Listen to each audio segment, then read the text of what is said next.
Hi everyone, it's time for another edition of What's News in Healthcare Social Media. I'm Kathy Brown of Brown Knows Social Media, and right now my co-host is missing in action, so this should be an interesting one.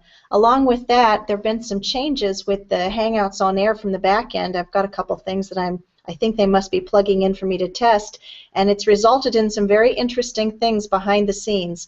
So bear with me because there are some things that I haven't seen before that might throw me off a bit. Because I don't have my co-host with me today, if you would like to join early, I've already posted the link down below on the event page, and you're welcome to jump in and join me. I'd love to have some people to join into this conversation. Otherwise, it's going to be a really short discussion here. The first thing I wanted to talk about is there was an article that was in McKinsey & Company called, hold on here, Strategic Principles for Competing in the Digital Age. And it talks about how we're at the tipping point, that we're to a point where social engagement is necessary, and if we don't get, if those people who are holding back do not get in it soon, that this will be the point where they're going to be separated from the pack. I think that's an interesting concept. Because, for example, one of the things they talk about, one of the items, item 1, healthcare costs will soon become available online, allowing a one-click shopping. And a lot of people are trying to figure out how to do that, making medical records available. And that really is a selling point for patients. You might think of it as being logistics of a website, but it really is a service that you provide, that customer service that is the first contact that brings someone in. And how are we addressing that? Item 2 talks about what would web-based competition look like in healthcare. There are a lot of big cities where practices are competing for the same patients, and they're starting to have those web-based competitions where they offer some of the extra items.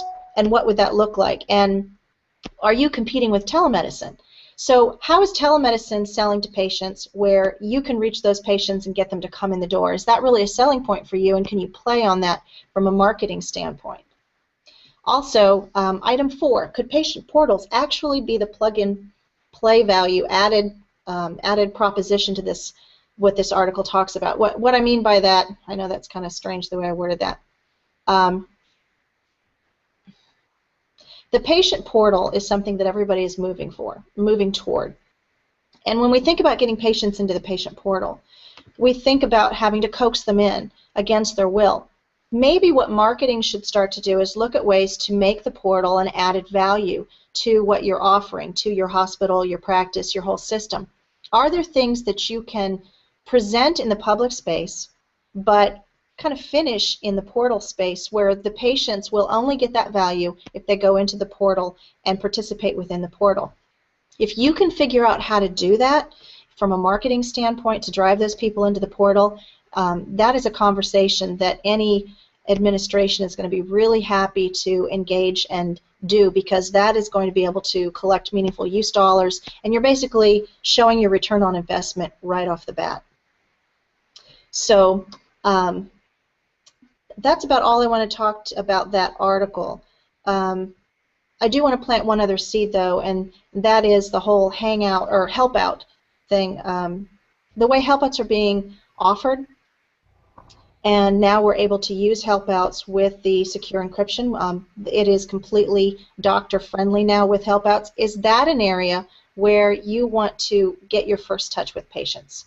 Do you want to use help outs, not even putting a doctor necessarily on the other end of that help out, but what if it's a nurse navigator, or patient navigator? What if it's just triaging that patient to the right specialist, answering those basic questions that patients want to know so that they can make a decision about their doctors? Help outs might be a nice way for you to make that first touch, and there might be some creative ways for us to do that that we haven't thought of yet. Along those same lines, oh, I have someone coming in here. I have Ron joining me. Hi, Ron. Hi, Kathy. Thank you for joining me. My co-host is late or missing in action. I'm not sure which, or maybe having technical difficulties like I did. And it's a lot better when we can talk about some of these things together. So are you up for the discussion? Yes. Have you been listening on what I've been talking about with the McKinsey & Company article about strategic principles in competing in the digital age? No. Well, let's just start from scratch here. I'm interested. What is your background? Do you mind sharing? I had a healthcare company since 1976. When you say a healthcare company, you provide healthcare services, or you're a consulting company? Strategic development.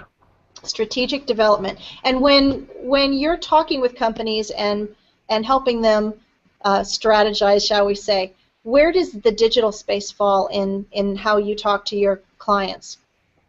That's the new frontier on healthcare delivery systems. Absolutely. Do you ever get into discussions about how to actually offer the services digitally, or do you talk more about how to connect with patients digitally, as We far as implement it. the marketing end? We strategize, recommend, and implement it. Have you touched on the patient portal aspect of how to collect some of the meaningful use dollars with patient portals and using new technology and communicating with patients digitally and all of that that's involved with meaningful use? No, that's what I'm here to learn about. Okay, great, great.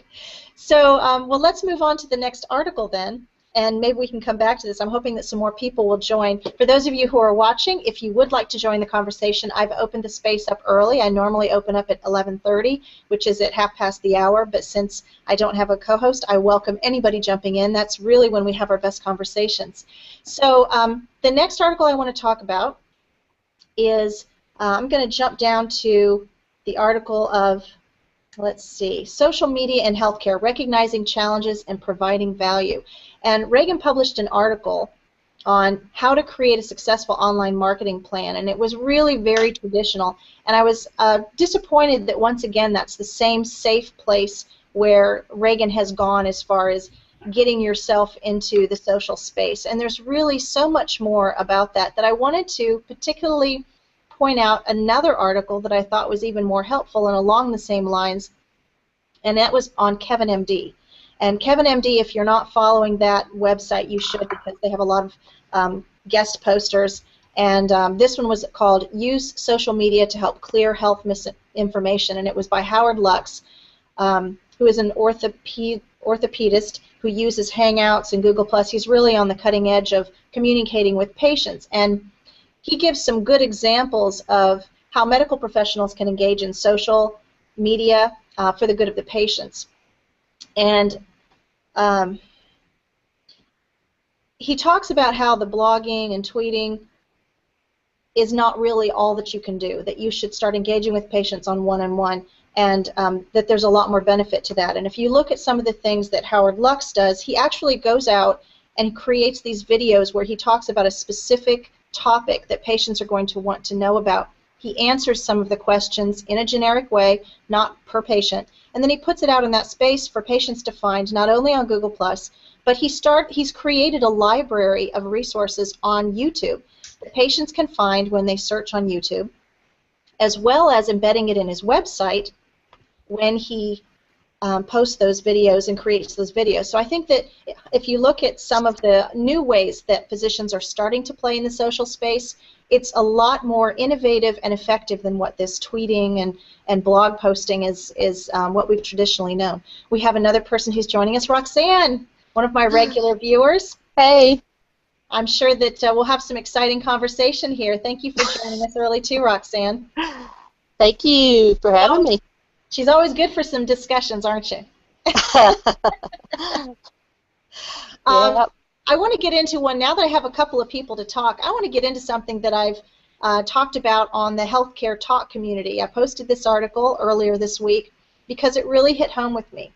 And it was, the article title is Woman Sues Hospital for Posting STD Results on Facebook. And this was in Yahoo News. It made a lot of buzz. And basically the story was that this girl had gone into, I suppose I won't say the name of the hospital, but an Ohio hospital, and she had been tested for venereal diseases, and I believe it was syphilis that she was tested positive for. I'd have to go back to the article, but one of the nurses, I believe it was a nurse, had taken a picture of her test results and posted it on her personal Facebook page, or not her personal Facebook page, but a Facebook page titled, I forget what it was, something in hose. And it was very clearly intended to be a very derogatory, almost bullying, not almost, a bullying tactic on Facebook. And it had this patient's private information, name, everything, along with the test results. My question in Healthcare Talk was, is this a case where there wasn't sufficient training of the employees around proper behavior in social media, or would this have happened no matter how much training there was? Any thoughts on that? Ron or Roxanne, chime in. I'm waiting for a more experienced commentator. I just want to know your thoughts. It doesn't have to be experienced. I just want to know your initial gut reaction. Do you think that if that hospital had properly trained all of its employees around proper social etiquette and behavior, that this could have been avoided? No. Why not, Ron? You'll always have somebody that missed the directive, but I think you should name the hospital. Well, the reason I'm not naming the hospital is I don't really think that it was the hospital's fault. It was not the behavior of the hospital. It was not the carelessness of the hospital. It was the intentional act of that employee. And if you want to know the name of the hospital, you can find the article, because I do share the article link on the event page, and you can follow that, and it will tell you the name of the hospital. But I don't think I need to do any more damage by announcing them by name. It wasn't posted publicly?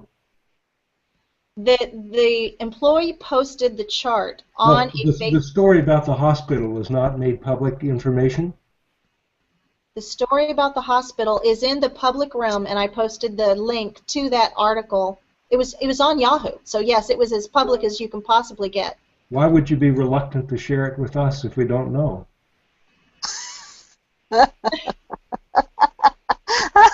It's an Ohio hospital. You're welcome to read the article. I'm just not going to share it through the video. That's the beginning of change in healthcare. Those breaches of confidentiality are generally posted widely, and it's that posting and accountability that helps make change. Well, let's talk about that as far as the change. What kind of changes would you recommend? Well, because I know where I would begin. I would begin with the hiring process rather than putting a stronger clamp on the social aspect of that hospital. Do you agree? I would not disagree with that.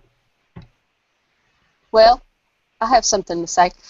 It could have been the hospital with the training, but it also could have been the person working there not knowing how to use the equipment to erase the name before they printed the report. So all the time it was the employee, but still wanted to put the report in an article or something like that. Well, it wasn't even an article, but just not knowing how to use the equipment.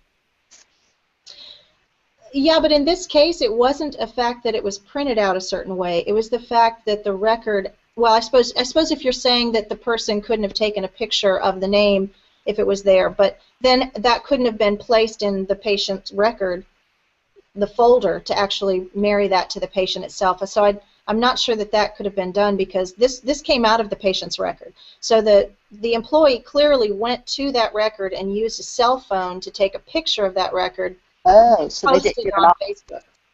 Oh, they didn't get it off the computer to erase the name. Oh. Yes. So I don't think that would have avoided the problem. So in my opinion, it's unfortunate that these are the kind of things that happen, and then when the discussion happens where the guilty hospital or practice or whatever the facility is talking about this, the first thing they want to do is, we're going to stop all social media. We're going to take everything off. I don't see where this situation and many situations could be resolved by that, because in this case, I believe that the woman started the Facebook page independent of the hospital. It had nothing to do with the hospital. She also took the picture independent of social media. So even if the hospital had buckled down and had no presence whatsoever, this woman did, and she was an employee of the hospital, and in one way or another, she represented the hospital whether they wanted her to or not, because it was found out. So where should we go when something like this happens? What do you think the next steps should be when something like this happens? If you were running the social media campaign and marketing, and someone comes to you and they say, this just hit Yahoo and the world knows, and we're getting all kinds of backlash from it, fix it. What's the first thing that you would do? Fire her. That'd probably be a good start. Any other suggestions, Ron? And Well, I would agree with that, and I'm sure that the hospital was fined for a HIPAA violation. The reality is that these cases happen all of the time, and sometimes on a much larger scale than just the individual disclosure. I think that's the product of living with people. I agree with you. I think it's a case of people rather than it is a case of being out in the digital world, because in this case, like I said, it can't be avoided. What I would suggest to someone if they were doing this, first of all, is to evaluate whether or not there's really a lot of exposure. You don't want to make more noise and bring attention to something that isn't a big deal if it's not a big deal. But in this case, it hit Yahoo, so it was clearly a big deal. So what do? This is a good example of where reaching out to the public and being completely transparent is really the only way to go. When this is hit, and as soon as this is hit, they ought to have a large media campaign of addressing that it happened, admitting that it happened, telling people what the steps are to rectify this from happening, like firing the person, and then sensitivity training of some sort, not in social media communications, but in the whole, the risk of what employees are bringing to this when this happens, and really letting people understand why it's so important that they don't take their baggage, whatever their bad habits are at home, fix them and don't bring them to work. To be able to say that you're going to go out there and you're going to address these things, and then to open up a clear channel. This is the most important thing I would suggest to anybody who would have this kind of a situation happen. Create an open channel that is not in the digital space but is very accessible to anybody in the public realm who either has a concern and wants to talk about it, or has had a similar experience and wants to share it, or who has a complaint in any way, so that all of that dialogue happens transparently but privately. So there is a very easy pipeline between the public and the facility. And that's really all you can do in this case, and then hopefully they don't shut down their channels that they are already using, and in fact start to use them even more effectively. well, It's really that Yeah? that did happen here at Baptist, North Carolina, Wake Forest Baptist Hospital, and because, oh gosh, the lady took, I don't know how many charts, and took them home, and they caught her before she put them out in the public.